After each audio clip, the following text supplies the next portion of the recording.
Welcome back to Houston Life. A brand new stage dramedy, Coconut Cake, follows a group of retired men navigating friendship and marriage. The Ensemble Theatre in Houston is the fifth and final stop in its rolling world premiere. Joining us now are two of the stars of the show, Alex Morris, Troy Hogan. Gentlemen, welcome to Houston Life. It's nice to meet you both. Thank you for having us. Pleasure. This show, we were chatting during the break, while it does focus on cast members playing men of a certain age, retirement, and life that happens later in life, this is a show that you guys think is relatable to all of us, because we all know someone who's going through these issues. Absolutely. I think this play, you can understand the themes of it, and you will also recognize the men in the show. We all have uncles that are retired, or we all have uncles that do the same kind of things that these guys in the show do.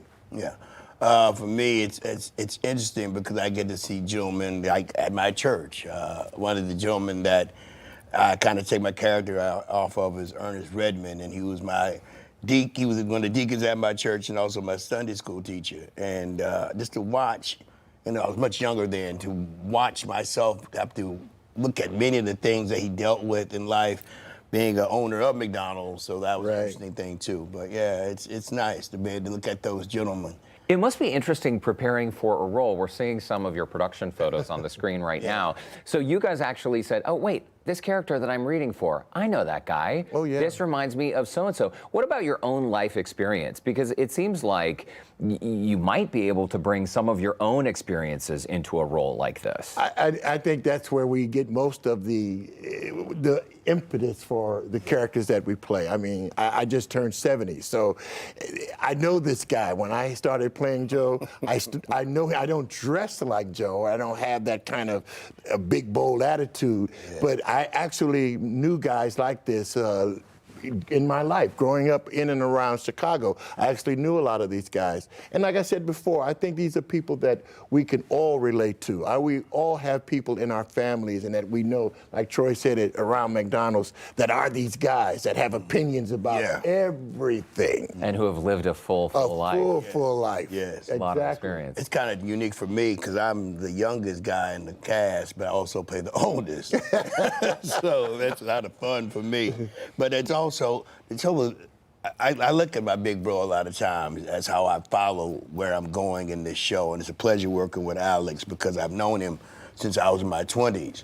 And to watch him grow, he's what he doesn't realize. I'm utilizing some of the things I learned from him as a man, as an artist, and also as a human being in this piece. So he didn't ever know that. I didn't know that. I think that's lovely. So you're celebrating brotherhood on the stage, but of course there's a brotherhood in real life behind the scenes. Yeah. The rolling world premiere, this is an interesting concept. So when this show first hit the stage, it was last year, 2024, in North Carolina. That was the first stop. So Houston, as we just said, is the fifth stop in this rolling tour. Why do you think that was the strategy here to get this play in front of so many different audiences in 5 cities? I just think the opportunity for an artist or writer's work to be viewed constantly is because, again, it's not like television. It's not going to touch the world. People have to come to the world.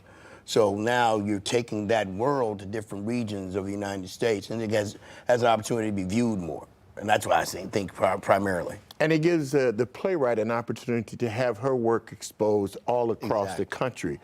Different African-American theaters, prominent African-American theaters throughout the country, get an opportunity to premiere a brand new play by a brand new playwright, which I think is a really exciting concept on how this particular play was rolled out. And I hope it's something that is repeated, not just in African-American theaters, but theaters, throughout the country. There's nothing in my mind like live theater. There's nothing like the experience of experiencing live theater. There's no special effects, there's no AI, there's just you, then the actors, and the play. And that, to me, is what makes the experience so rich and so true. I so agree. It's also so intentional when we decide to go out and see talented folks like yourselves on a stage. These days, I mean, we all have a movie screen in our pocket, on our phones. I mean, it seems like people just sort of passively look at screens all the time, and when you make a decision to go see a show, it's a totally different experience. Guys, so you have so many different awards and credits under your names. I mean, IMDb movie credits for you, Troy, In the Line of Duty, Street War, In the Heat of the Night, 1992. Yeah, I was a kid. On stage, you're still a kid. On stage, A Raisin in the Sun, Two Trains Running. Alex, you are a four-time NAACP Theater Award winner as an actor, as a producer, and a director. When it comes to this conversation about going to the theater and being intentional about seeing these stories come to life on stage, why is your craft on stage just such a rich and important part of what people should be experiencing? Yes, go right ahead. Fellowship. Yeah. You know, we can't fellowship in our hands. So when people come to be with one another, they get to have that experience, which coming off the stage, coming to them, and they're able to look at other people, laugh with them. We've lost that. We've lost the fellowship of just being humans together. And I think that's a beautiful part of it. And I don't think there's nothing quite, at least for me as an actor, to have that live audience response. Yeah. When you hear those people clap or you see those people after the show and they come to you and you could see the joy in their faces, you can't get that from watching it on the screen. You can't get that from going to the movies. You can only experience that when you're sitting in there live. You can almost smell their breath. That's what a terrible analogy. You can, it's right there. Got to take my Listerine strips today.